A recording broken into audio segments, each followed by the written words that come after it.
The beer ambassador Mikhail Woodward here with Jamil Zainasheff, and we are at Homebrew Con 2018 in Oregon.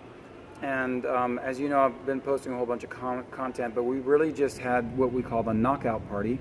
So we're really at the end of the festival, but there's still a whole lot of parties and stuff going on. But Jamil, I've met you several times. We've talked. I know we're not close or anything, but I've been a long time admirer, and I just want to say thanks for your book. It's been a big part of my life in learning to brew. But in case I didn't say it fully, Jamil Zainasheff, he is the head brewer and part owner or full owner? Owner of, along with my wife, of Heretic. Well, that's kind of what I was referring. Yeah. So we own it together. Maybe the wife owns the whole thing. I'm not sure. Well, happy wife, happy life, right? If I die, then it's hers. Then it's hers. If she dies, it's mine. Does she get much into brewing? I mean, she's just supportive, obviously. Or yeah, I mean, she was the one who first got me a homebrew kit. I mean, she's the one who started. So we owe it to the her. Whole thing, yeah. And what's her name? Liz. Thank you, Liz.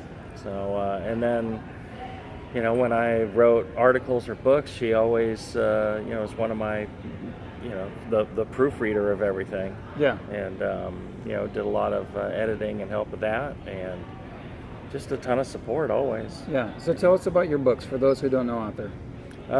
One is Brewing Classic Styles, which is all my award-winning recipes when I was homebrewing, and then the other one's Yeast that I did with Chris White.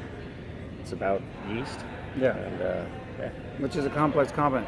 So hopefully you're going to hear some noise out there on the show, or if you're watching YouTube, because the knockout party is finally getting out. So you get all these people who've been drinking for several hours or most of the day, especially the knockout part for the last 3 hours. So you might hear them. But so let's go back to Brewing Classic Styles. How long ago did you write that book, and did it come out? Well, I think that was 95 or 96. I'm not really sure. 12 or 13 years ago. And then how long has it been since Yeast? I did that in 2009, 2010. So it took me about a year to do that one. And I finished it up in 2010, end of 2010. Got you. And you said that you co-wrote that one with Chris White. With Chris White, White Labs, obviously. So did was it from? I mean, when you were homebrewing, were you using White Labs or? Yeah, I use all sorts of different yeasts, and different suppliers, different companies. Y yeast, and I tried the dry yeasts, and pretty much everything. And I'd get slants from people. And I got you. How did the collaboration with Chris White happen then? The Brewers Publication wanted me to do another book, and so they'd asked for various things, and actually they wanted me to do the book on malt, and along with another author, and malt would be great, but it just didn't really thrill me as much as yeast did. And they said they were doing books on malt, hops, yeast, and water, and so I said, well, I'll do the one on yeast. Nice. And they're like, well, sure. And I said, what would be great is doing it with Chris. I had known Chris for a while at that point, so it'd be great to work with him more in depth, and he was excited to do it too. And so we spent quite a bit of time sitting together, actually at Sudwork Brewery. Oh, really? Which White Labs had a little satellite office there, a little satellite lab that they were doing stuff at, and so Chris would be up there for stuff, and I'd go out there to Sudwork, and we'd drink a ton of Sudwork beer. So get very drunk. It's Sudwork and not Sedwork? I Is don't it know. tomato? Okay. Yeah, so you guys were enjoy the beer, and and we'd work on manuscripts. We'd talk about different topics, and sometimes I'd be looking at scribbled notes that Chris had from some talk he had given or something, and I kind of translated it into actual, real talk. Oh, nice. Into more layman's terms. I got you. So over the years, like, when did you start homebrewing? And obviously it was your wife, Liz, who gave you the kit. Right. So, I mean, I'm sure neither one of you imagined that would have taken you where you are today, but how long ago was that? Well, that was 99 that she gave me the kit. Actually, what happened was my neighbor Steve, he came to the fence one day and he was like, Jamil, he's like, here, try it. Yeah, I want you to try this beer. I'm like, okay. And he hands me a glass of this beer. I try it. And I'm just like, wow, that's really good. That's like the best beer I think I've ever had. And I'm like, what's the beer called? Where do I get it? And he's like, you can't buy it. He says, I made it myself. Wow. And I was like, well, that's really cool. So he told me a little bit about homebrewing. And, I had always imagined that, you needed a factory and German people to make beer. And so That's funny. that's what, everybody before they, kind of get into that, you don't know where stuff comes from sometimes. And so I told my wife about it. And so for Christmas, she got me a Mr. Beer kit. And so the little plastic drum with the little cans of extract. I got one from my ex-wife, too. And so that's how I got started. And that and Charlie's book, The Joy of Homebrewing, and I have that book. And that was my way to start. And the first beer that I made tasted nothing like what Steve had given me. And Steve was trying to brew a clone of Sierra Nevada's Pale Ale. Okay. That's what he was trying to do. And Steve's your neighbor. Steve was my neighbor at the time, yeah. And so, having tasted that and how great that was, I was like, all right, so I'm obviously doing something wrong. And so I started, getting more books and brewing more beer and trying more stuff and talking to more people. And yeah, it just went from there. I really enjoyed it. I found it was a great, relaxing hobby with a lot of great satisfaction. So that's I just awesome. kept doing it. So then you upgraded, obviously, from a Mr. Beer. Right. And Right. Did that take over the kitchen and then the garage, or how did that work? I got some pots and took over the kitchen, and then my wife was like, you could do this outside. Oh, nice. Yeah. So were you in the yard then? We had a nice patio, covered patio, and it actually was really nice out there because then I could hose things off onto the ground, and it just wasn't. It was just a lot easier to brew there. Plus, I could go to a larger size pot, full wort boil, things like that. And then I did that for a while, and then I was one day trying to get some parts down at More Beer for some kegs I had, some used kegs, and I needed some replacement poppets and stuff. And I got to talking to them, ended up doing a website for them and an ordering system, and they gave me one of their brew systems, and I used that for a long time. And that was the switch over to all grain. They taught me how to all grain brew. Nice. And yeah. So you would say kind of I always like to ask people what their first beer was and maybe their first gateway beer. Over the last 4 years I've been doing the show, but it sounds like it was Steve's homebrew. It was a pale? It was a homebrew. Yeah, it was a clone of. He was trying to clone Sierra Nevada Pale Ale. That's fascinating to me. So then, did you join a club, or did you get involved? I mean, how long did it take before you started really getting into what you're doing and doing the stuff with the AHA, and then deciding to enter for the medals and stuff? The homebrew shop in the area, the original homebrew outlet with J.J. Jackson, was really instrumental in helping me, move forward, because I think he could tell I was really passionate about what I was doing. I wasn't just coming in to buy stuff to get drunk. And so he started talking to me about liquid yeasts. He was one of the first people carrying White Labs yeast. The White Labs yeast, okay. And then he started talking to me about judging and learning the styles and things like that. He was like, you got a good palate, you should learn to judge. And so he made me learn judging and get in, and he really did a lot to help and to excite me about the greater world of homebrew and judging and styles and learning about everything versus just trying to sell me stuff. He actually, tried to educate me and help me. He's trying to light the fire. Yeah, and he did. And really, I think the first judging I did was in 2000, or maybe 2000, 2001, and that kind of really helped me. It taught me a lot about, competitions and what you could expect as a return from a competition, why you would enter a competition, and how to value the information that you got back.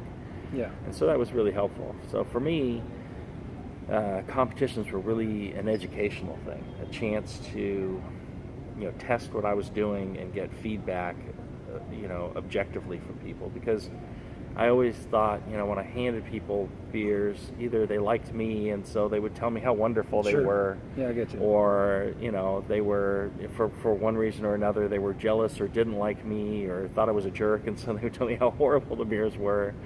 It just kind of affected, people's, it's perception. It's hard to, to say something to somebody and tell them the God's honest truth. Yeah. So that's what I loved about the competitions, and I found that information immensely helpful. And so I was able to tweak my brewing, my beers, my recipes, and develop them into, what I felt was great beers.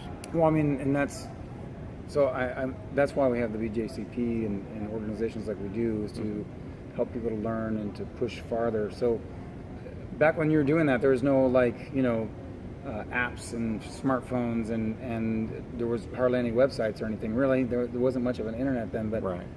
So did you have a copy of the BJCP, or you just reading Yeah, I downloaded Charlie it Capazian and stuff, or what were you doing? All the books I could find, all the materials I could find, the magazines I could find. I went and bought I actually have every issue of Zymergy. Wow. I have every issue of BYO. Wow. I have all the what was the other one? Brewing Techniques. I have all those because I went and I found them all, just so I could read the material in them, and that helped me a lot. The Mr. Wizard articles from Ashton. Yeah. I mean, those were really helpful. Okay. Charlie's, all those articles, and then people like Ray Daniels and George Fix, and a lot of these folks. I got to meet them at events and talk to them, and they were extremely helpful and encouraging. The kindness of people and their willingness to encourage you to do better and to keep brewing, that really was substantial. Yeah. I think, without that kind of encouragement, it's hard to keep going or do as much stuff as I did do, as much work as I did. Yeah. So, what has been the difference from you started entering awards and you started winning awards, and how many awards have you won? How many competitions were you in? I don't really know. It's it's like there must be over 1,000. 1,000 competitions or awards? Awards. You have 1,000 awards. I knew you won a lot, but that's so amazing. The one thing I did track is I wanted to win a first place medal in every style. In every style, I do remember that. Yeah, so every style I needed to be a first place in a competition, at least 100 entries, and because I wanted to see that I could actually brew every style well, and so I did that, and then I kind of ran out of things to do. I was like, well, I could win a best of show in every style, and so I started working on that, and then the brewery came along, and so I stopped really homebrewing. I got you. Well, so what made you make the leap from home brewer to brewer? I mean, a lot of people do it, but then some people don't. And you're an entrepreneur, so I always tell people that, and support local. It's a big step, and everything's on you. Mm-hmm. But there's still this passion for you to want to do more. So, right. So, I was working in software, and I had enough of where I was working and who I was working for. I'd worked for them for 15 years or so, and so I was just done. And so I quit my job. I finally convinced my wife that I really needed to quit my job. This is a good idea? Okay. Right, and Yeah. she was not too happy about that, Sure. but I quit, and I think she envisioned I would like get another software job somewhere else or something. But what I did with my time was I wrote the yeast book, and I appeared at various homebrew festivals and Yeah. conferences and stuff, and she was like, what are you going to do? I'm like, if I wrote 10 books, Yeah. Okay. it could be a decent Hey, living. there and, you go. And she was like, no. Oh. That doesn't That's make funny. sense. And so I said, well, I'm not going back to software. I said, I could open a brewery. And she was like, yeah, you should do that. Make some money off of, all this stuff you've been doing. And so I opened a brewery. And now she works 100 hours a week in the brewery, and so do I. Wow. So, joke's on her. Yeah. Like, hey, she should have let me you just could do have the had books. an easy way, but yeah. Well, so get into that. Talk about that a little bit, because I remember meeting you. I think there was a lot of people wanted you to open a brewery. They liked your beers and awards, and you weren't really interested, if I remember correctly, in that for a while. It's a huge amount of work. And then you got into it, but people don't realize that we have a passion for it, but it is a lot. I mean, it's work, and you. Well, and I always say, if you love brewing, homebrew.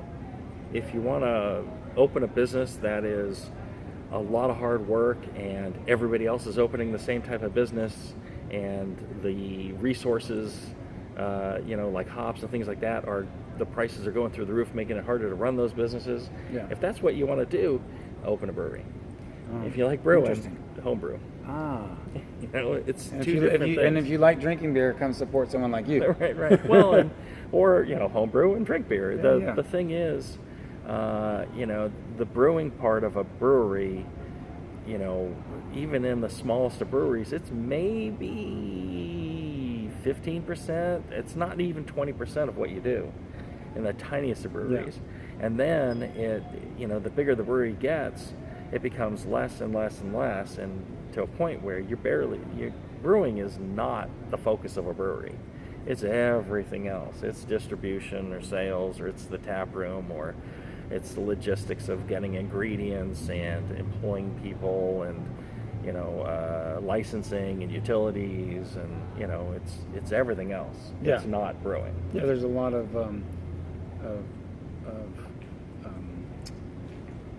technical stuff to be done, but there's a word, but we're at the end of the day, and it's escaping me. But basically, yeah, all the day-to-day work that has to be done in any kind of regular business. Yeah. Financials and all that kind of stuff. So let's talk about Heretic. Where are you at? Tell people where you're at. We're in Southern California right, for the show, and people can stream it anywhere. But Fairfield, California. It's right next to Napa, midway between San Francisco and Sacramento. Okay. And what size brewery are you guys? What's the brew house? So the brew house is a custom-built one we got from AAA in Oregon. It's about 37 barrels. 37 barrels. Yeah. It's kind of an odd size. It is. Yeah. What's your? That's an interesting design. What's your capacity? Right now we're brewing about 10,000 barrels a year. 10,000. So is your goal to be original at 15,000? I just really have no goals. No goals. I mean, it sounds like ask me. I'm asking that because right. you had this goal to win like a medal in every style and all this kind of stuff. So right. Usually people have a business plan. And how long have you guys been open now? 7 years. Is it 7 years? Yeah. Wow. So you got past the hurdle of trying to stay open. That's for sure. Right. Well, I think my goal is still to just be open tomorrow. Yeah. I'm a worrier, and so I always worry about everything that could possibly go wrong, and it's one of the reasons that the joy of homebrewing helped me, because it said don't worry, and it allowed me to just to go ahead and try. So with the brewery, we're doing quite well, and we're still growing. While I know a lot of breweries are starting to suffer, but it just freaks me out. The huge capital expenses that happen. We got a new canning line coming, and it's just more fermenters, and it's just more and more money that goes out. Money comes in, but it goes out right away. Yeah. It's challenging. So, what are you trying to tell me I shouldn't open a brewery, or no one should open a brewery? I mean, go ahead. But so you go back and say what Charlie Papazian would say is relax and have a homebrew. Right. Well, and so some people that end up opening a brewery, it's funny because they'll come and they go, yeah, I didn't realize how much hard work it is. And just after one guy opened a place just a couple of months ago, and he was just like, oh my God, this is just so stressful. I mean, you're an entrepreneur. It's a business, right? So I do say if you're going to do a business, though, you have to have a passion for it. Yeah. Because it's not, otherwise, what's your reason to get up and keep going through? If you hate it, then you're not going to make it. Right. And just the challenges and, when it is the way that you provide for your family and provide for a bunch of other people's families, then, for me, that concerns me. I want to make sure that these people have a good paying job every day, that we don't go out of business. It's my responsibility that they can come to work every day and we're there and their paycheck is always on time and always good. And, I see, some breweries that are not run that way. And I think, my gosh, what kind of thing is this? So yeah, you have to. I mean, for me, you have to have a passion for beer, but also a passion for people, and to succeed in any business, but especially in brewing. Exactly. You want to treat people the way you want to be treated. So, what's the best? We only have maybe a few more minutes here, but what's your best advice you could give for people who want to, start home brewing, or they're just trying to learn more about beer? Well, I think go for it. If you want to learn more about beer, try more and more beers. Reach out, branch out. Don't limit yourself and say, well, I don't like dark beers or I don't like sour beers. If you don't like those, then you haven't tried enough of them because, sometimes there's bad examples, and if you try just one, you think that all of them are that way. That's just not the case. The same thing in home brewing. Try and brew a lot of styles.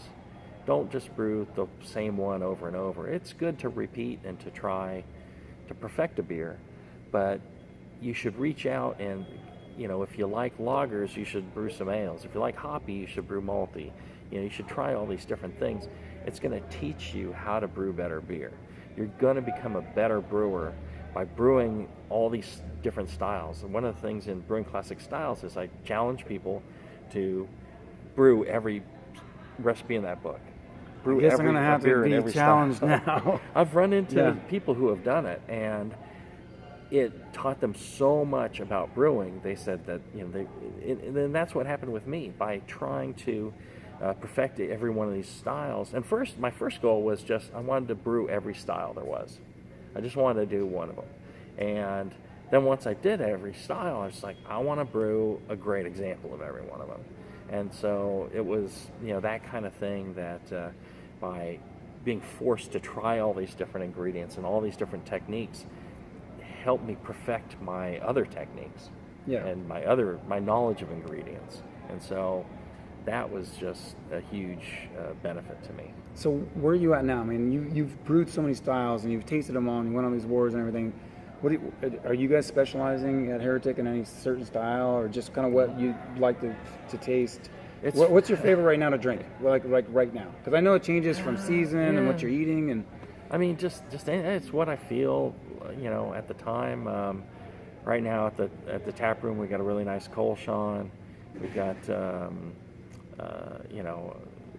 hazy IPA. We've got malty stuff. We've got a British ordinary bitter that we've got a gold medal for at the state fair. State fair? Yeah, and so it just depends. There's just a lot. We have like 20 beers on, so. Nice. I don't really. It's just what I'm feeling. And we have sours on, and so sometimes I love sours. You feeling like something spicy. Are you keeping? Do you keep once you have equipment that's touched by a sour? Do you just keep it a sour beer, or do you? No. You're not worried about cross contamination. You just clean it really well? We use heat to kill everything, and so we do have separate transfer hoses and soft equipment and packaging equipment for sours. Gotcha. But like we use the same fermenters and all that. Okay. And I don't know this. Is Heretic just a brewery, or is there food there too? We have a full kitchen. So we opened it not quite a year ago. And so we have a full kitchen and a large tap room. And so you can drink and eat there or buy stuff to go. And then we just added a distillery. Nice. Well, it's 2 years ago. 2 years ago. So you've been not quite open You've been yet, scaling but- up. So when you opened up your brewery, what size was it? Because now you're this 37 barrel. Same size. It's the same. So that from never when changed. we started, right? But so then you were open for 6 years, and then you opened, or 5 years, and you opened the distillery, and then last year you just opened up the kitchen, the right, kitchen as well. right, uh-huh. Fascinating. So you just keep growing, expanding. Yeah, it's kind of the Winchester Mystery House of breweries. We just keep building. That's great. It keeps the evil spirits at bay. Nice. Well, is there anything you'd like to say in parting? And definitely, is it just hereticbrewing.com or? Right, it is hereticbrewing.com. Okay, so if anyone wants to check it out, you should check it out, and check out Jamil's books. I honestly have been wanting to read the yeast. I've not. I know I could learn a lot. I've been experimenting with like wild yeast and stuff lately, but we'll see how that turns out. We have a wild yeast that we captured. So we're kind of in a valley. There's a breeze that comes off the San Francisco Bay. It goes across the marshes. It goes across the wineries. It goes across some fruit farms and stuff. And it kind of stacks up on the hills behind us. And we have these open louvers in our brewery. Yeah. And the breeze is always Coming running. too, yeah. And so after we get a few freezing nights, we put out a drum of wort and lift up to the skylights with our scissor lift. Wow. And it gets inoculated overnight, and then it ferments like crazy. And so we've plated out all the organisms that were in there, and we found like 5 strains of Brett. And one of the strains, from the people that we asked at UC Davis and somewhere else, they said So they've never seen it before. Really? So And you I can think go it might be unique. to Chris White and say, hey, build this up and bank it for me. Well, we were able to bank it there Yeah. and build it Nice. up there. So a It's good to unique use strain of Brett in It's our good to use in our local valley. schools too. Yeah. And you got UC Davis. Yeah. Yeah. But that's Since one you're of the drinking over amazing there things. at Sood Work and all that stuff. Right. Well, anyways, we're out of time. I just want to thank you for coming on the show Yeah, and thanks for giving having me me. of your time and giving to the whole brewing community. That was very kind of you. And I don't know how many years you've been coming here to Homebrew Con, but I know you've been here for a long time, and you're still here just hanging out in the trenches with everybody. I'm still a home brewer. You're a rock star of brewers, but you're still a home brewer at heart, and you Yeah. just give a lot of time to people in the community, and I appreciate it. Well, thank you. It's You know, very kind of you. So until next time, my friends, relax and have a home brew. That's Charlie's line. Do you have a little tagline for yourself, or this? Because I like this. No. Yeah. Craft beer is in my blood. That's why vampires love me. Yeah. And I know your other shirt is like it's a T-shirt and it says this is as Well, I got dressed one up as I get, right? I got one that says I'm a brewer. This is dressed up Yeah, as I get. that's And I it. got another one that says I brew beer. Do you need another reason to save me from the zombie apocalypse? Yeah. Nice. I should have a T-shirt company. You That's what I should. have. I'm working on those. I used to do a T-shirt company. Yeah. So, well, until next time, my friends, drink good beer, eat good food, hang out with good people like Jamil, and drink more good beer. Cheers.